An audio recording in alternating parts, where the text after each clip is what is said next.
I grew up in the 1950s. This was at the very tail end of pulp science fiction as we know it today. And at that time, Amazing Stories was still being published, but most of the famous pulp magazines that we're familiar with because of L. Ron Hubbard's work, they had gone by the wayside at that point.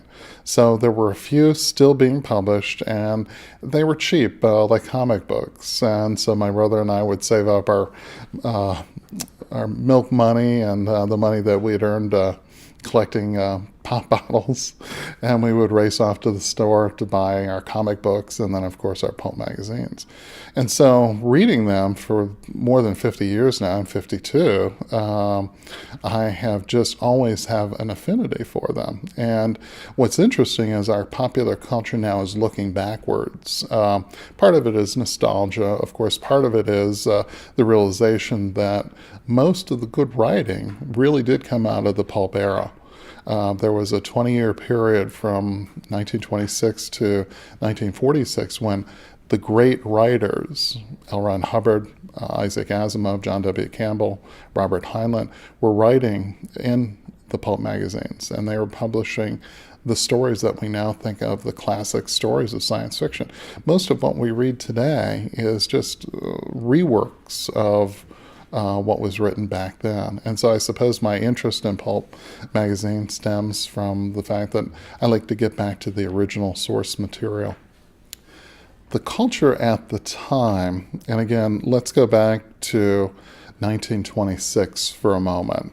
Now, of course, pulp magazines, they date back further than that. 1896 is when we chart the very first pulp magazine. That was Argosy in 1896. But I go back to 1926 because this is when Hugo Gernsback published the first issue of Amazing Stories.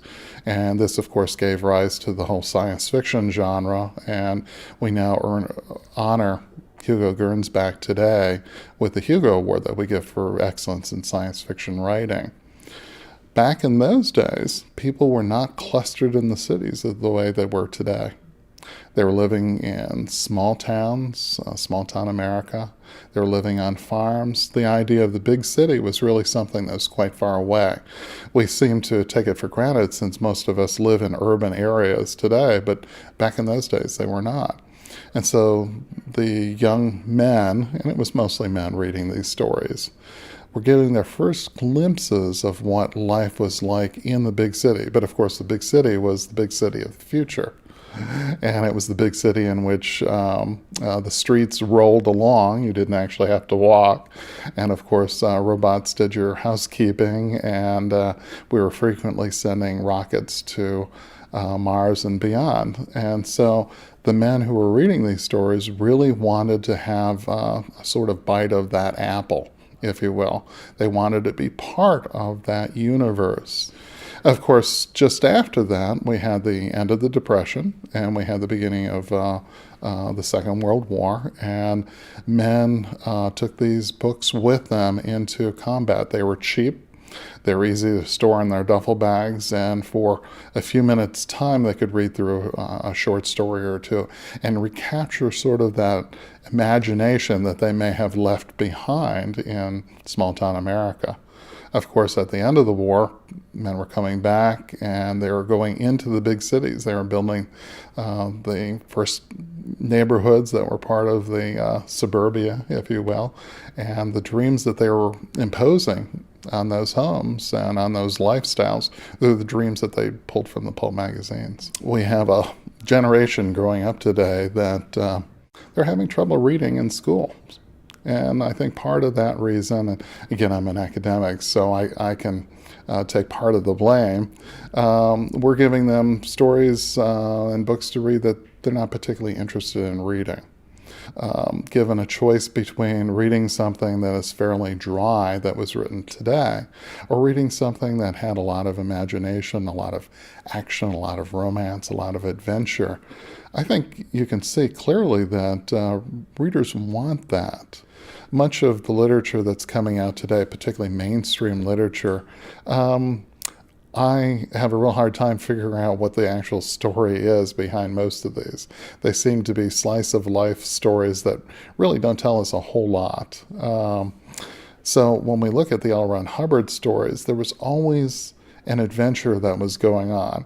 Okay, whether it's a character going off to another galaxy, or someone who has a mystery that has to be solved, or someone even diving beneath the sea in a diving suit. There was always something for the readers to follow. And that, again, is missing in today's literature. My area of specialty is in pulp science fiction.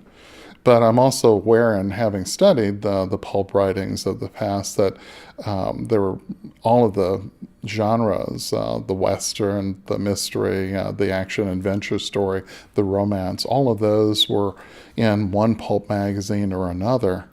And something I find very interesting is that there were writers who were associated with certain genres. Certainly Ray Cummings was, the fantasy guy. Isaac Asimov and Robert Heinlein and John W. Campbell were the sci-fi guys. And then, of course, there were romance writers, there were Western writers, and so on. L. Ron Hubbard, uniquely enough, was the only writer to cross all of those different genres. Now, you'd think in crossing the genres, essentially writing in other genres, you would think that the writing would be maybe not up to par, but that's not at all the case. He would write a very strong science fiction story one month that would appear in Thrilling Stories or Amazing Stories or one of those. And then the very next month, he would have a Western come out that was equally as thrilling and equally as convincing. And so his writing is so unique in that sense. The characters were always those characters that you could believe in.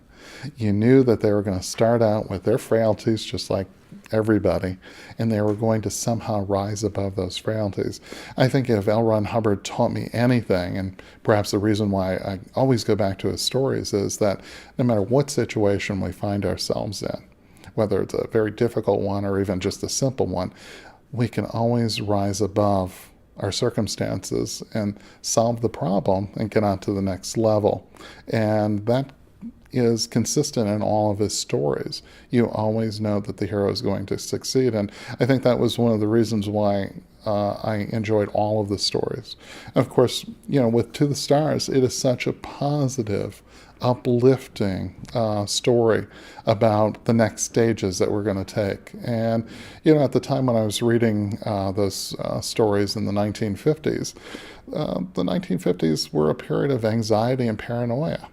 We didn't know if we were going to blow ourselves up the next day. But of course, with L. Ron Hubbard's stories, there was always that positive outlook on the future that we were going to overcome ourselves and that we were going to be blasting off into this marvelous future. And we're getting there today.